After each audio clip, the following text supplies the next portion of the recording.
The guns had finally fallen silent. After 6 years of unimaginable destruction, the world could breathe again.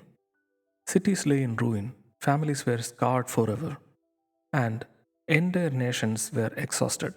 Yet, in that silence, there was also hope.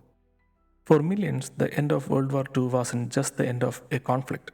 It felt like a chance to begin again, to build something better than what they had lost. In the US, that mood was especially strong. Soldiers came home to parades and open arms, industries shifted back from tanks to tractors, and a sense of relief washed over the country. Many believed this was dawn of a new age, one where peace and cooperation might replace the old rivalries that had dragged the world into war twice in just one generation. And so, in this episode, we will step into the fragile moment, a time of rebuilding, of bold new ideas like the United Nations, of trials to deliver justice, and of promise made for a fairer America at home. But we will also see how quickly hope met reality as a shadow fell across Europe, dividing the world into two camps. Welcome to the US History Understanding This Country. If you have been following along this journey, I would love your support. Please follow, rate, or share this podcast so more people can discover these stories. Now, let's explore what came after the victory. When the war ended in 1945, the mood in the United States was electric. The streets filled with cheers, couples kissed, and families who had been apart for years were finally united. The long nightmare was over. Yet, underneath that joy, there were questions that no parade could answer. What would life look like now? How could millions of men and women who had been living in the rhythm of war suddenly return to the rhythms of peace? For soldiers, coming home wasn't always simple. Many were welcomed with ticker tape parades, but soon had to face the quieter struggle of reintegration, finding jobs, reconnecting with families, and adjusting to a world that had moved on without them. And most of these soldiers didn't come back empty handed. Many came back with severe post traumatic stress disorder. To ease this transition, the US government passed the GI Bill, one of the most consequential pieces of legislation in American history. It opened the doors of colleges and universities to veterans who might never have imagined higher education was possible. It provided low interest loans for homes, fueling what would soon become the explosion of suburban America. And it gave a safety net that turned millions of veterans into homeowners, small business owners, and educated professionals. This moment also marked the start of something deeply symbolic, the baby boom. Families, once unsure if the future even existed, now embraced with hope. Birth rates soared, nurseries filled, and a new generation took shape, one that would grow up in the shadow of war, but in the comfort of unprecedented prosperity. Still, the wider world was far from peaceful. While Americans planted roots in freshly built suburbs and dreamed of washing machines and backyard barbecues, much of Europe and Asia lay in rubble. The United States, untouched by bombing raids and invasion, stood at unique crossroads, both a victor and a future leader in shaping what the post war world would look like. By the time the guns went silent, the Allies knew that winning the war was only half the battle. The real challenge was shaping the peace. In February 1945, as the war in Europe neared its end, the Allied leaders gathered at Yalta, a Black Sea resort in Crimea. There sat the big three: Franklin Roosevelt, frail and visibly tired, Winston Churchill, bulldog as ever, and Joseph Stalin, shrewd and determined. Together, they tried to hammer out what the post war world should look like. At Yalta, they agreed on some major decisions, splitting Germany into four occupation zones, including one for France, setting the groundwork for United Nations, and most importantly, for Stalin, recognizing Soviet influence in Eastern Europe. These were uneasy compromises. Churchill warned against giving the Soviets too much, but Roosevelt, desperate to keep Stalin on board for the fight against Japan, accepted the bargain. Only a few months later, after Roosevelt's sudden death, it was Harry Truman who faced Stalin at the Potsdam Conference in July 1945. Truman came in as the new man at the table, inexperienced, blunt, and already holding a card no one else had: the atomic bomb. It had just been successfully tested in New Mexico. At Potsdam, Tensions grew sharper. Stalin wanted security and control over Eastern Europe, while Truman and Churchill, who was soon replaced by Clement Attlee, pushed back, demanding free elections in places like Poland. What emerged was not harmony, but the seeds of Cold War. Amid these power struggles, there was also a push for a different kind of legacy. The United Nations was born in San Francisco in 1945, envisioned as a stronger, more effective successor to the League of Nations. Its Security Council gave real teeth to international diplomacy. Though the permanent veto power for US, UK, Soviet Union, China, and later France meant the balance of power would remain complicated. Still, in the ashes of global war, UN stood as a beacon of hope, an institution meant to give humanity a forum to talk before it fought. But not all was about future ideals. The world also had to confront the horrors of the past. In Nuremberg, Germany, an international tribunal put surviving Nazi leaders on trial for crimes against humanity, war crimes, and aggression. These Nuremberg trials were unprecedented. For the first time, leaders were held personally accountable for actions taken under the guise of the state. Prosecutors introduced evidence of Holocaust in chilling detail, including films, documents, and eyewitness testimony. Less often discussed is the technical backbone of these trials. The sheer scale of evidence, millions of documents in multiple languages, required new methods of cataloging. Here, American corporations like IBM played a quiet but critical role. Their punch card technology, originally used by Nazi Germany for census taking and chillingly for tracking populations during the Holocaust, was now repurposed by allies to sort and process the mountain of legal evidences. It was a reminder of how technology could serve both oppression and justice depending on who wielded it. When the Nuremberg trials opened in 1945, the Allies faced a huge logistical challenge. They were trying Nazi war criminals in an international courtroom. Judges, prosecutors, and defense attorneys came from different countries: Britain, France, Soviet Union, and the United States. That meant four official languages had to be accommodated: English, French, German, and Russian. Now imagine a trial with hundreds of witnesses, thousands of pages of documents, and daily testimonies, all being spoken in real time. Without a system, each statement would have to be translated consecutively, one language after another. A single day of testimony could make 4 times longer. The trials might have dragged on for decades. This is where IBM's technology and innovation came in. The company had already developed simultaneous interpretation equipment for League of Nations in 1930s, but Nuremberg was the first time it would be deployed on such a massive scale. IBM's systems worked like this. Each speaker in the courtroom spoke into a microphone. Their words were routed into soundproof booths where interpreters sat. In each booth, interpreters listened through the headphone and almost instantly translated the testimony into one of the other official languages. They worked in short shifts because the mental strain of translating live was intense. Judges, lawyers, and defendants wore headsets with a dial. They could select their preferred language channel: English, French, Russian, or German, and hear the translation in real time.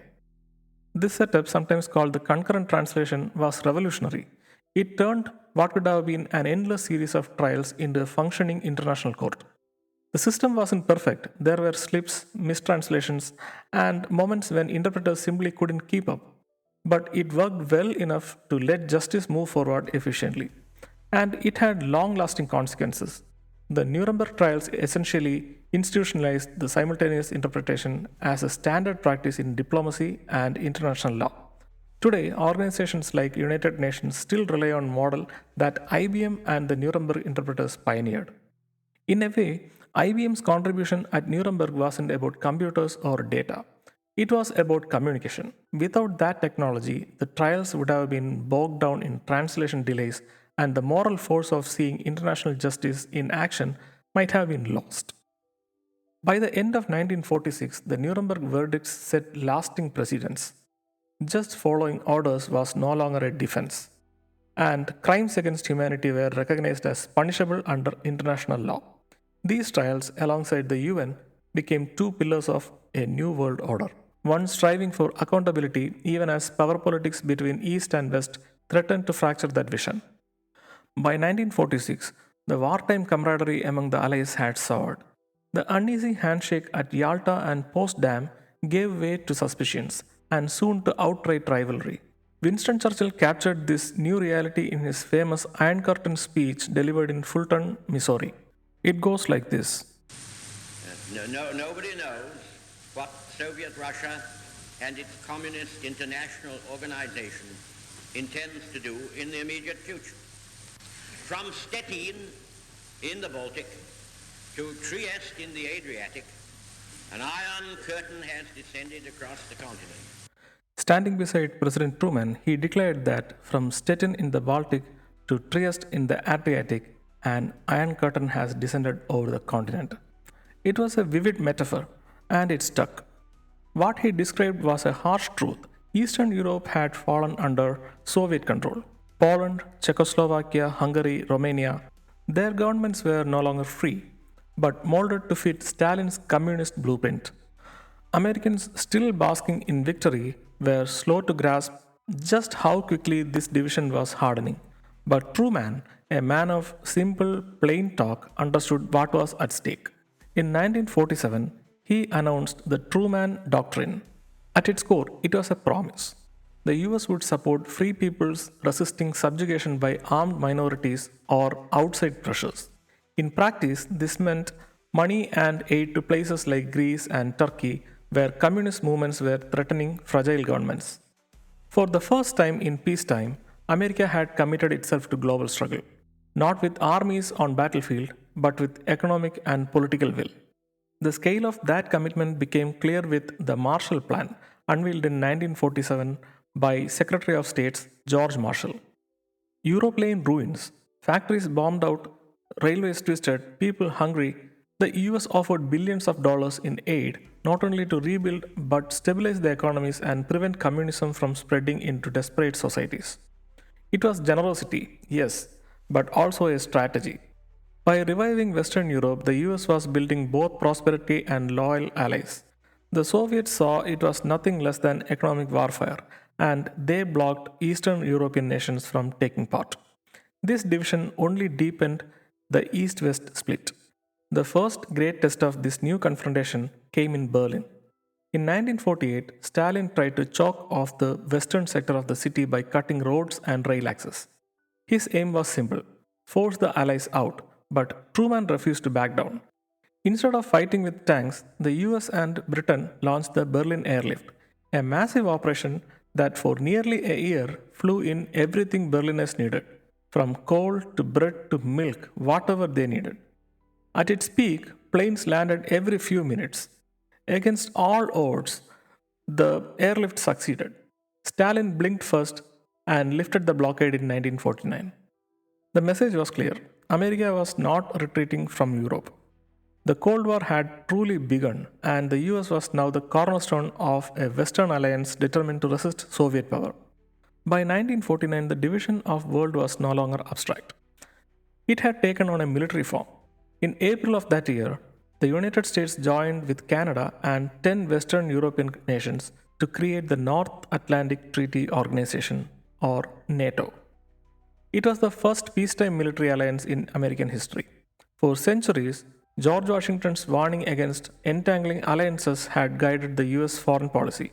But now, faced with the Soviet threat, America threw that caution aside. NATO's principle was simple: an attack on one was the attack on all. It was a shield, but also a warning. The Soviets predictably responded in kind.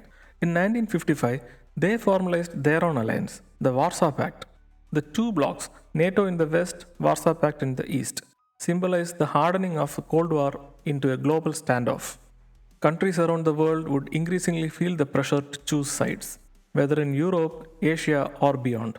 The phrase free world became shorthand for those under the American led umbrella, while the Soviet Union claimed to represent workers and revolution. This wasn't just about treaties and diplomacy.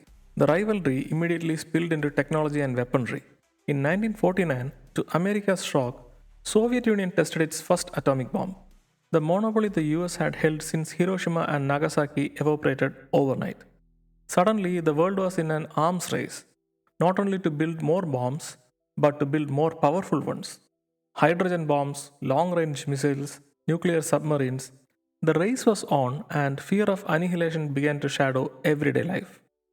For Americans, this was both empowering and terrifying.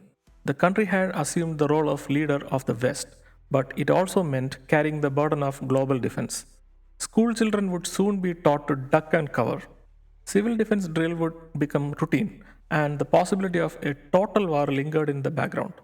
The optimism of 1945 was already giving way to the anxieties of the nuclear age. When the war ended, Americans expected life to return to normal. But normal had changed. Factories had to shift back from tanks and bombers to cars and refrigerators.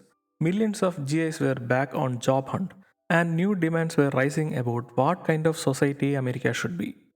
President Harry Truman stepped into this moment with what he called the Fair Deal, an ambitious set of proposals meant to carry forward Franklin Roosevelt's New Deal spirit. He pushed for expanded civil rights protection, federal aid for housing, support for education, national health insurance, and stronger labor laws. Not all of these goals were achieved. In fact, Congress blocked many of them. But the agenda itself showed that Americans were beginning to expect government to play an active role in shaping opportunity. At household level, a different story was playing out. During the war, women had filled the factories, kept farms running, and even joined auxiliary military services. Now, with men back from the front, there was enormous pressure for women to return to traditional homemaking. Ads, magazines, and movies reinforced the ideal of suburban wife and mother. Yet, something had shifted. Women had proved their capability in every field. The seeds of second wave feminism were quietly planted in this post war transition, even if it would take 2 more decades for them to fully bloom. For African Americans, the end of the war sharpened contradictions. They had fought for freedom abroad while facing segregation and discrimination at home. The wartime Double V campaign, victory against fascism overseas and racism at home, didn't fade when the fighting ended. Black veterans in particular came back unwilling to accept second class citizenship. Truman, to his credit, took bold steps. In 1948, he desegregated the US military by executive order, the first major civil rights action of the modern presidency. It was a crack in the wall of Jim Crow and a signal that the federal government might finally take racial justice seriously. And then came the election of 1948, one of the greatest upsets in American political history. The Democratic Party was fracturing. Southern segregationists bolted to form the Dixiecrats, while progressives thought Truman too cautious. Newspapers and pundits were convinced that Republican challenger Thomas Dewey would win easily.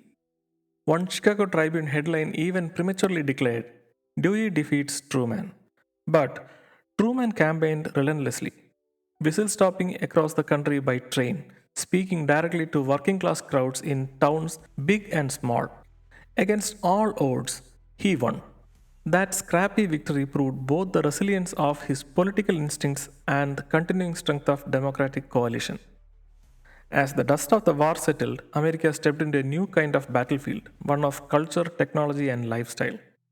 Factories that had once churned out tanks and airplanes were now producing refrigerators, radios, and shiny new automobiles. For the first time, average families could realistically dream of buying not just what they needed, but what they wanted. This was the rebirth of modern consumerism. Suburbs exploded across the country thanks to cheap land, government backed mortgages, and GI Bill. Rows and rows of identical houses, like the famous Levittown, became symbol of middle class prosperity. For veterans starting families, these homes promise stability, space, and that new American ideal, a yard, a car, a television flickering in the living room, and all the shiny things. Television itself was transforming everyday life. By the early 1950s, it had begun to replace radio as a centerpiece of family entertainment. News, sitcoms, and variety shows didn't just entertain, they shaped shared national experiences. Television became a mirror of the society and sometimes a magnifying glass of American values, aspirations, and anxieties. And then there was the sound. Out of a blend of rhythm and blues, country, and gospel came early roots of rock and roll. It wasn't yet the Elvis explosion of the mid 1950s, but the seeds were sprouting. Young people who now had pocket money and cultural space separate from their parents were looking for a voice of their own. Music gave it to them. Yet, under the surface of its optimism lay a shadow: the Cold War. Duck and cover drills in the schools, mushroom cloud imagery, and headlines about Soviet Union reminded Americans that prosperity came with fragility. It was a paradoxical mix, a booming economy and booming suburbs, but also a gnawing fear that one misstep on the world stage could end it all. And so, America entered a new era, one filled with optimism, prosperity, and promise of the modern living. A generation of babies was born into a country that believed the best was yet to come. The United States stood tall, no longer just a participant in global affairs, but a leader shaping the future of the free world. But beneath the hum of new cars and laughter of sitcoms, storm clouds were gathering. The ideological battle with the Soviet Union was hardening, and before long, the abstract contest of words and wills would spill into very real battlefields. The next test for America wasn't far away. It was waiting on the Korean Peninsula. And that's what we are going to cover in next episode. Thanks for listening to today's episode of US History Understanding This Country. If you are enjoying this journey through history, don't forget to follow, share, and leave a rating. It helps bring these stories to more people. I'll be back soon with the story of Korean War, the first flashpoint of the Cold War. Until then, take care.